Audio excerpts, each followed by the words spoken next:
अर्जुन जी बता देते तो हम कांग्रेस मुख्यालय में उनका अच्छा विदाई समारोह रख लेते। और क्यों ज्वाइनिंग में भाजपा का एक भी नेता नहीं था कि भाजपा में 3 तरह के लोग जा रहे हैं। नंबर 1, जो संघर्ष नहीं करना चाहते। दूसरे वो जिन्हें पैसे का लालच दिया जा रहा है विधायक। तीसरे वो जो भ्रष्ट कभी रहे और उनके सबूत बीजेपी के पास आ गए।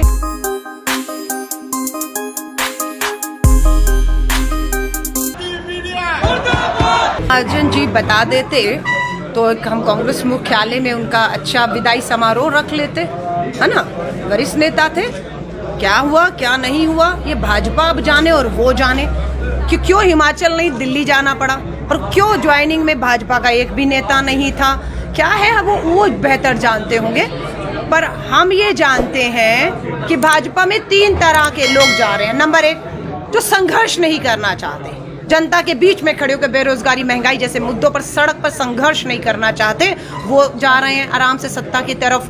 दूसरे वो जिन्हें पैसे का लालच दिया जा रहा है, विधायकों की कीमतें लगाई जा रही है, भाजपा के पास बहुत पैसा है, लोकतंत्र की हत्या करनी है तो पैसे का लालच दे दीजिए, वो जा रहे हैं। तीसरे वो जो भ्रष्ट कभी रहे और उनके सबूत बीजेपी के पास आ गए, सीबीआई ईडी का डर है, जेल जाना है या भाजपा मुख्यालय भेजे, तो भाजपा मुख्यालय की तरफ जा रहे हैं। जाना तो जेल था अगर भ्रष्ट थे, क्योंकि आप ही कह रहे थे जब हमारे साथ थे, जब तक वो तो भाजपा उन पर भ्रष्टाचार के आरोप लगाती थी। तो 3 तरह के लोग कांग्रेस का संघर्ष छोड़कर, राहुल गांधी जी जब 3572 किलोमीटर देश को जोड़ने चले गए महंगाई बेरोजगारी के मुद्दे पर, तब आप संघर्ष छोड़कर सत्ता लालच में बीच चुनाव में आप जा रहे हैं। तो आपको हम शुभकामनाएं दें। आप कहते ना अलका लांबा आई थी तो समझ आता, क्योंकि मैं दिल्ली की हूँ। आप कह रहे हैं अनुराग ठाकुर आए थे, ये हमीरपुर उनका है और वो आते जाते रहते हैं, एक टूरिस्ट की तरह हो चुके हैं। और उनका सारा ध्यान है कहाँ पर? लोगों को तोड़ने में, भाजपा ज्वाइन कराने में।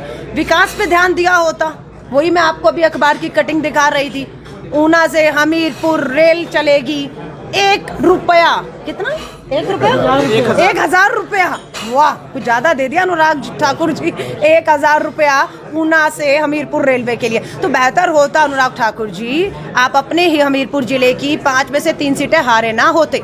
आप उपचुनाव हिमाचल में 3 विधानसभा और मंडी लोकसभा हारे ना होते, अगर आपने हिमाचल पे ध्यान दिया होता। आपका ध्यान लोकतंत्र की हत्या करना, विपक्ष को कमजोर करना, लोगों को डराना धमकाना, भाजपा में शामिल कराकर आप मोदी जी के सामने अपने नंबर बना सकते हैं, लेकिन आपके नंबर हमीरपुर में कम होते चले जा रहे हैं। मैं प्रभारी हूँ, मेरी जानकारी में ऐसा बिल्कुल नहीं आया कि एक नेता ने दूसरे नेता को मीडिया पर, अखबार में, चौराहे पर जाकर बोला हो।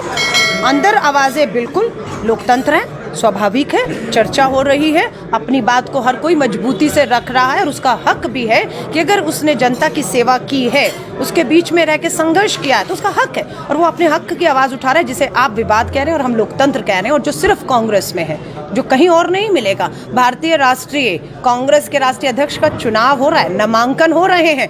137 साल पार्टी में, कांग्रेस में आज भी लोकतंत्र जिंदा है। भाजपा में पूछिए, नड्डा जी दोबारा संघ मुख्यालय से अध्यक्ष नियुक्त कर दिए गए। लोकतंत्र हमारे में है, इसलिए हमसे वो मत पूछें। मैडम, आपके एक मॉनसून के सुहाने मौसम में हिमाचल की पसंदीदा मारुति कारों पर आकर्षक ऑफर।